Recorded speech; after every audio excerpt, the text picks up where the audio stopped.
আসসালামু আলাইকুম।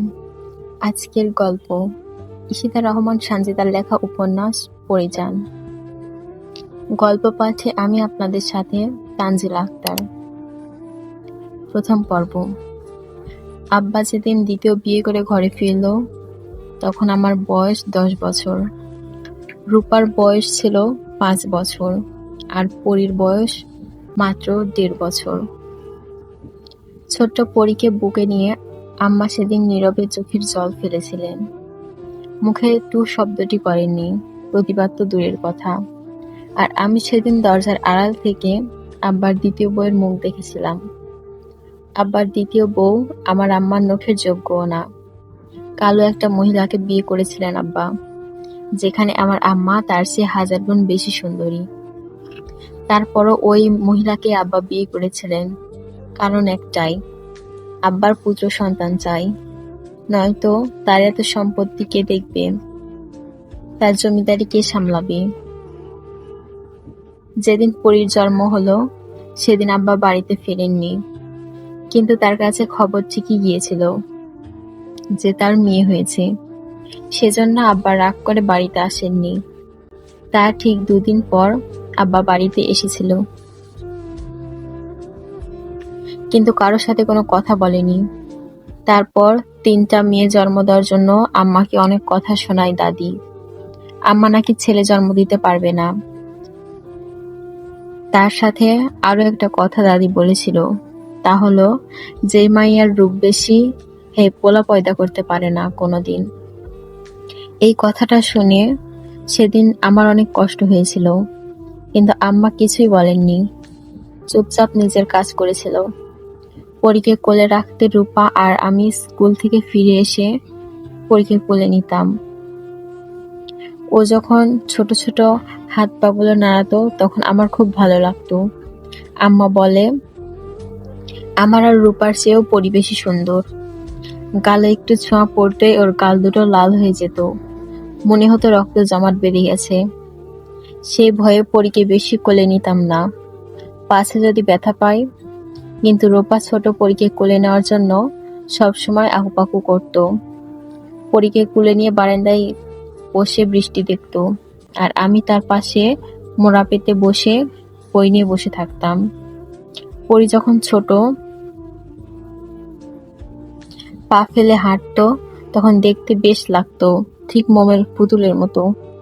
আমাদের দ্বিতীয় আম্মাকে দেখে আমি মুখ ফিরিয়ে নিই, কিন্তু রূপা আর পরী তো বোঝে না, ছোট তো। ওরা দুজনেই ওই মহিলার আশেপাশে ঘুরঘুর করতো। পরীকে যখন উনি কোলে নিত আমি দৌড়ে গিয়ে ওনার কোল থেকে ছিনিয়ে নিতাম পরীকে। কিছু না বলেও মনে মনে কষ্ট পেতেন উনি, এতে আমি খুব খুশি হতাম। তবে সবচেয়ে বেশি খুশি হয়েছি যখন ওই মহিলারও একটা মেয়ে হয়, কিন্তু দুর্ভাগ্যবশত ওনার মেয়েটা মারা যায়। এরপর আরো একটা মেয়ে জন্ম দেয়, কিন্তু সেটাও মারা যায়। তারপর যখন আর পড়তে পারল না পড়ি, তার আগেই ডাক পড়ল আরেফজান বেগমের। সাথে সাথে বিষাদের ছায়া নেমে এলো পরীর মুখে। সবেমাত্র খাতাটা খুলে পড়তে বসেছিল সে, একটু পড়তে না পড়তেই ডাকাডাকি শুরু হয়ে গেছে। চোখ মুখ কুঁচকে সে পড়ার টেবিল থেকে উঠে দাঁড়ালো, শব্দ করে চেয়ার টেনে কিঞ্চিৎ দূরে সরিয়ে দিল। সিমেন্ট ময়লাটির আবৃত খাতাটা বন্ধ করে সযত্নে বইয়ের ভাঁজে রেখে দিল। ছুটল দাদির ঘরে। সেখানে যেতেই চোখ গেল পালঙ্কের উপর বসে থাকা আরেফজান বেগমের দিকে। বিছানায় গা এলিয়ে দিয়ে শুয়ে আছেন তিনি। পরী বড় বড় পা ফেলে এগিয়ে গেল, পালঙ্কের হাতল ধরে জোর গলায় বলে উঠল, কি হইছে? আরেফজান ঘাড় ঘুরিয়ে পরীর দিকে তাকালো, তারপর বললেন, মাইয়া মানুষ এত ধূপধাপ শব্দ করে হাঁটোস কেন? আস্তে হাঁটতে পারোস না? দাদির জ্ঞানমূলক কথাবার্তা কোনো কালেই পছন্দ নয় পরীর। যখনই সামনে আসবে তখনই একটা না একটা জ্ঞানের সহিত কথা বলবেই। পরী দাদির প্রশ্নের জবাব না দিয়ে বলল, তুমি কি কইবা তাড়াতাড়ি কও, আমার মেলা কাম আছে। আরেফজান হাতের ইশারায় নিজের পানদানি দেখিয়ে বললেন, একখানা পান দে। আগের মতো ধূপধাপ পা ফেলে জল চৌকির দিকে এগিয়ে গেল।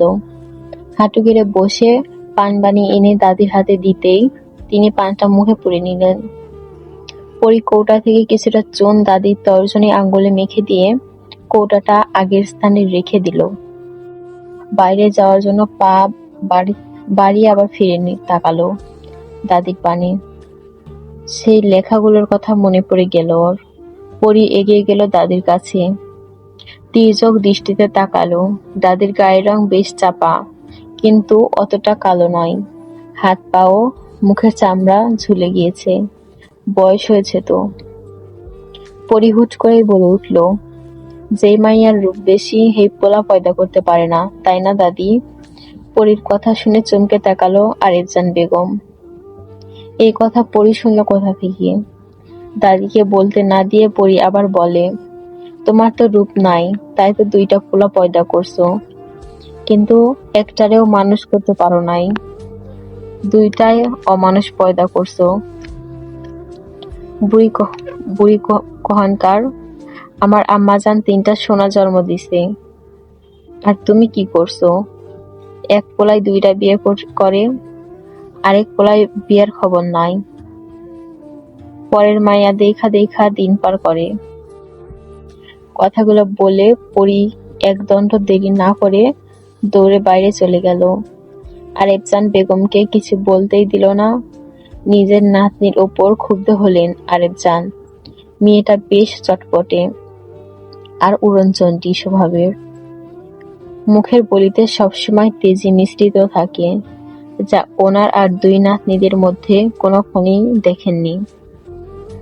পরীর এরকম কথা শুনতে তিনি অভ্যস্ত, তাই বেশি না ভেবে তিনি পান খাওয়াই মন দিলেন। দাদির ঘর থেকে ছুটে বের হয়ে নিজের শয়নকক্ষের দিকে পা বাড়াতেই আবার ডাক পড়ল।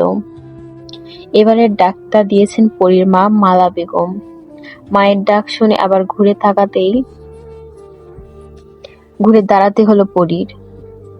সোনালি আপুর খাতাটা আজকে বোধহয় আর পড়া হবে না। ঘাড় ঘুরিয়ে একবার টেবিলের দিকে তাকালো সে। বইয়ের সাজানো স্তূপের মধ্যে আসামির ন্যায় পড়ে আছে খাতাটা, হাতছানি দিয়ে ডাকছে যেন পরীকে। কিন্তু সময়ের অভাবে পরী আসতে পারছে না। অসহায় নয়নে শুধু খাতাটা দেখতে লাগলো সে। এর মধ্যে দ্বিতীয়বারের মতো ডেকে উঠল মালা। পরী দৌড় লাগালো। পরনের ঘাগরাটা 2 হাতে হালকা উঁচু করে ধরে সিঁড়ি ভেঙে নেমে দৌড় দিল রান্ধনশালার দিকে, যেখানে বসেই ডাকছেন মালা। পরী ওখানে গিয়ে দাঁড়াতেই জেসমিনের দিকে চোখ পড়ল, সাথে সাথেই চোখ ফিরিয়ে নিল। বড় একটা গামলার কুচো চিংড়ি বোঝাই করা, সেগুলো বাছাই করছে 2 জনে মিলে। মালা পরীকে খেয়াল করেননি। তিনি চিংড়ির হাত পা খোসা ছাড়াচ্ছেন আর কাশছেন। পরী 2 পা ভাঁজ করে মায়ের পাশে বসে হাত ধরে বলল, আম্মা জান, আপনি অসুখ নিয়ে কাম করতে আইছেন কেন? পানি ধরলে তো আপনার কাশি আরো বাড়বে। কথাটা শেষ করে পরী গরম চাহনিতে একবার জেসমিনের দিকে তাকালো, তারপর আবার মায়ের দিকে তাকিয়ে বলল, ঘরের কেউ কি দেখে না যে আম্মার অসুখ? তারপরেও আম্মারে কামে ডাকে কোন সাহসে? আমার আম্মার কিছু হইলে আমি কিন্তু কাউরে ছাড়ুম না কইয়া দিলাম। জেসমিন এবার মুখ খুলল। আমি আপারে মানা করছিলাম পরী, কিন্তু সে শোনে নাই। পরী আবারও রাগ মিশ্রিত কণ্ঠে বলে উঠল, হইছে, আপনারই আর অজুহাত দিতে হইব না, যা করার। পরবর্তী শব্দ উচ্চারণ করার আগেই মালা কষে চড় মারলেন পরীর গালে। এতে পরীর কোনো ভাবান্তর হলো না। প্রতিদিন 2-4টে চড় না খেলে তার পেটের ভাত হজম হয় না, তাও মায়ের হাতে। মুখে আঁচল দিয়ে কাশতে কাশতে মালা বলল, কতবার কইছি মুখে মুখে তর্ক করবি না, তোর ছোট আম্মা হয়। পরী মাথা নিচু করে নিল, তবে রাগ ওর মধ্যে এখনো বিদ্যমান। মাথা নিচু করে সে বলল, ছোট আম্মা, কিন্তু আম্মা না। মালা ফের কিছু বলতে উদ্বিগ্ন হলে জেসমিন থামিয়ে দিয়ে বলল, থাক আপা, পরীরা কিছু বললেন না, ছোট মানুষ। এরপর পরীর দিকে তাকিয়ে বলল, পরি তুমি জুম্মানের নিয়ে শাপলা বিলে যাও। ঘরে একটা মানুষও নাই, তাই তোমারে বলতাছি কতগুলো শাপলা নিয়ে আসো, চিংড়ি দিয়ে রান্না হইব। আজকে ঘরে মেহমান আসবে। কপালে দুটো ভাঁজ পড়ল পরীর, অবাক করা কণ্ঠে বলে, এই বন্যার ভিতরে মেহমান আসবে কই থাইকা? পর মুহূর্তে কিছু ভেবেই পরীর মুখে হাসি ফুটে উঠল। রূপা পাইব? মালা দিলেন এক ধমক। এত কথা কোষ কেন? তাড়াতাড়ি যা, আর শোন, মুখটা ভালো করে ঢাইকা যাবি, কেউ জানি না দেখে। নৌকার ছায়ের মধ্যে থাইকা বাইর হবি না। জুম্মানরে নিয়া এখন যা। তোর বাপে আর তার লোকজন থাকলে তোরে পাঠাইতাম না, এমন সময়টাতে বাড়ি খালি। মৃত রাগ দেখা গেল মালার মুখে, কিন্তু পরি বেজায় খুশি। আজকে অনেকদিন পর বাইরে বের হবে সে। দৌড়ে নিজের কক্ষে চলে গেল, ওড়না নিয়ে নিজের মুখ ভালো করে বেঁধে নিল, শুধু চোখ দুটো খোলা রাখলো। দাদির ঘরে পেরিয়ে আসার সময় উকি দিল পরি। আরেকজন বেশ আয়েশ করে বসে বসে সুপারি কাটছে। পরি হাঁক ছাড়লো, ও বুড়ি। সুপারি কাটা রেখে পরির দিকে তাকালেন তিনি। পরীকে এই সাজে দেখে তিনি বুঝে ফেললেন যে আজকে পরি ঘরের বাইরে বের হবে। তিনি জিজ্ঞেস করলেন, কই যাস? পরি ভেঙচি কেটে বলল, দাদি আর তোমার কাম নাই, আমি এখন যাই। আসমান থাকা যদি তোমার স্বামীরে ডাক দেয় তাইলে ভুলেও যাইও না কিন্তু। দেশ বন্যার পানিতে ভাইসা গেছে, তোমারে কবর দেওয়ার জায়গা পামু কই? পরি খিলখিল করে হাসতে হাসতে চলে গেল। আবারও রাগ হলো আরেকজনের। তার ভাষ্যমতে মেয়েদের জোরে হাসতে নেই, কাশতে নেই, এমনকি কাঁদতেও নেই। মেয়ে মানুষ থাকবে মোমের মতো, আগুনের স্পর্শ পেলে নীরবে গলে যাবে, জ্বলবে, পূর্বে ছাই হবে, তবে মুখ থেকে শব্দ বের করবে না। কিন্তু পরীর স্বভাব তার ধারণার বাইরে। তাই তিনি ঠিক করলেন আজকে মালাকে বলে এই মেয়েকে একটা ব্যবস্থা করবেই করবে। গ্রামের নাম নুরনগর। পদ্মা নদীর ধার ঘেঁষে এই গ্রামের অবস্থান। পদ্মা যেন নুরনগরের নূরের আলো ছড়িয়ে দিয়েছে। প্রতিটি ঋতুতেই এই গ্রামে নানান বাহারে সজ্জিত হয়ে ওঠে। কখনো গরমে উত্তপ্ত প্রতীকের আর্তনাদ, কখনো বর্ষার মেঘমেলা থেকে সৃষ্টি বাহিধারা, স্বচ্ছ নীলাম্বরে মেঘের ভেলা, ঘাসে জমে থাকা শিশির কণা, রূপবর্ষাত কোকিলের মধুর কণ্ঠ, সব মিলিয়ে গ্রামের এই সৌন্দর্য সবার মন কাড়ে। কিন্তু এখন আর এই গ্রামে সেই সৌন্দর্য নেই। 5 দিন ধরে এই রূপবান গ্রামটি নদীগর্ভে বিলীন হয়ে গেছে। টানা বর্ষণের ফলে পদ্মা উপচে জলস্রোত দ্রুত তলিয়ে গেছে এই গ্রামের সাথে সাথে আরো অনেক গ্রাম। গরিব অসহায় মানুষেরা আশ্রয় নিয়েছে আশ্রয় কেন্দ্রে। কেউ কেউ নৌকা নিয়ে ভাসছে কিংবা কলা গাছের ভেলায়।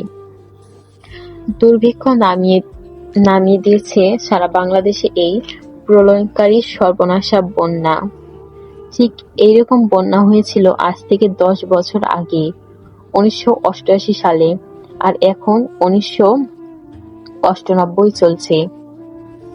এতগুলো বছর পর আবার সেই বন্যার মুখোমুখি সবাই। কেউই জানে না এই বন্যা কতদিন থাকবে, কতদিন মানুষ না খেয়ে অসহায় হয়ে পড়ে থাকবে। তারা কি বাঁচবে, নাকি অসুখে অনাহারে অকালে প্রাণ হারাবে? নৌকার ছায়ের ভেতর বসে আছে পরি। দুপাশে পর্দা টেনে দিয়েছে, এটা মায়ের করা হুকুম। আর জম্মান নৌকা বাইছে। পরি ছায়ের ভিতর থেকে চেঁচে উঠল, হ্যাঁ রে জম্মান, আজকে নাকি মেহমান আইব। কারা আইব জানোস? বৈঠা হাতে নৌকা ঘোরাতে ঘোরাতে জম্মান জবাব দিল, শহর থাইকা ডাক্তার আইব আপা, বন্যার পানিতে ভিজে অনেকগুলো অসুখ হইছে। হেল্লাইগা আব্বা শহর থাইকা ডাক্তার আনতাছে, তারাই আইব। তোরে কইছে কেটা? জম্মান অকপটে স্বীকার করে বলে, বড় আম্মা কইছে। পরি আর জবাব দিল না। শাপলা বিলে নৌকা আসতেই পরির মনটা খুশিতে নেচে উঠল। যদিও শাপলা বিল আর আগের মতো নেই, পানিতে ভরে টইটম্বর। কোনটা বিল আর কোনটা ক্ষেত বোঝা মুশকিল। সুতো কাটা ঘড়ির মতো নিজেকে এখন মুক্ত মনে হচ্ছে পরীর। আজকে তো সে বিলের পানিতে সাঁতার কাটবে, তাতে মা বকলে বকুক, মারলে মারুক। কিন্তু তখনই বিপত্তি ঘটে গেল। পরীর ইচ্ছাই রয়ে গেল জম্মানের কথায়। আপা, আমাগো আরেকখান নৌকা আইতাছে এইদিকে। কৌতূহল হয়ে পরী প্রশ্ন ছুড়ে দিল, নৌকায় কেডা আছে দেখতো। জম্মান দাঁড়িয়ে উকিদের দেখে বলল, লতিফ কাকা আর দেলোয়ার কাকা, আর লগে মাঝি। সাথে সাথে মেজাজ খারাপ হয়ে গেল পরীর। এটা নিশ্চয়ই ওর মায়ের কাজ। কাজের লোকগুলো বাড়িতে আসতেই পাঠিয়ে দিয়েছে। পরীর আর ভালো লাগে না এরকম খাঁচায় বন্দি পাখি হয়ে থাকতে। একা একা খোলা আকাশের মুক্ত পাখির মতো উড়ে বেড়াতে চাই সে। কিন্তু ওর মায়ের জন্য তা আদৌ কখনো সম্ভব হবে কিনা। কথায় কথায় কসম দিয়ে পরীকে চুপ করিয়ে দেয় তিনি। পরী জড়সড় হয়ে বসেই রইল ছায়ের ভিতর। সাম্পান মাঝি দাঁড় বাইছে, সাথে আরো 2 জন মাঝিও আছে। বিশাল আকৃতির নৌকাখানি টেনে নেওয়ার একটুখানি কথা না, 3-4 জন মাঝি তো লাগবেই। ঘাম ছুটে গেছে সবার। হঠাৎ করেই কেউ ডেকে উঠল, ও সাম্পান মাঝি, ওইদিকে কই যাও, খাড়াও দেখি একটুখানি। সাম্পান বাঁশের সাহায্যে নৌকা থামিয়ে দিল তৎক্ষণাৎ। পাশে দাঁড়িয়ে থাকা নৌকা থেকে বিন্দু বের হয়ে এলো। পরনে অর্ধ নোংরা শাড়ির আঁচল কোমরে গুজে দিয়ে শুধালো, ওইদিকে কই যাও। সাম্পান নৌকার ধার ঘেঁষে এসে দাঁড়ালো, বলল, জমিদার বাড়ি যাই রে বিন্দু, ডাক্তার আনছি শহর থাইকা, এগো দিতে যাইতাছি। বিন্দু উকি দিল নৌকা ছায়ের ভিতর, তারপর বলল, ওই দিক দিয়া যাইও না মাঝি, সখারে দিয়া আমারে খবর দিল পরিবানু আইস শাপলা বিলে আইছে, ওর লগে 2 খাটাসও আইছে, গেলে ভালো হইব না। সাম্পানের মুখে চিন্তার ছাপ দেখা দিল। সে আড়ষ্ট কণ্ঠে বলল, কস কি? পরী আহার সময় পাইল না, অন্য দিক দিয়া গেলে অনেক ঘোরা পড়ব, আমাকে তো জলদি যাইতে হইব, এখন কি করি? কিছুক্ষণ চুপ থেকে সাম্পান আবার বলে উঠল, তুই লগে আই বিন্দু, তাইলে আমাকে কিছু কইব না, তুই পরীটা কইলে পরী শুনব। বিন্দু মৃদু রাগ নিয়ে বলল, খালি তো আমারই পাও, পরী খবর দিছে তাও যাইতে পারলাম না, চুলায় শাক চড়াইছি, রান্না শেষ না হলে যাইতাম না। সম্পান অপেক্ষা করলো বিন্দুর রান্না শেষ হওয়া অব্দি। অজ্ঞতা যেতেই হলো বিন্দুকে। এবার বোধহয় পরী তাকে বিলের পানিতে চুবাবে। বিন্দুর নৌকায় বসতেই মাঝিরা নৌকা ছাড়লো। নৌকায় বসা সবাই এতক্ষণ বিন্দু ও সম্পানের কথা শুনছিল, কিন্তু কথাগুলো সম্পূর্ণ বুঝে উঠতে পারেনি কেউ। তাই একটি মেয়ে কৌতূহল হয়ে জিজ্ঞেস করে বসে, পরীকে? বিন্দু ঘাড় ঘুরিয়ে মেয়েটার দিকে তাকিয়ে জবাব দিল, আমারও গ্রামের জমিদারের ছোট মাইয়া।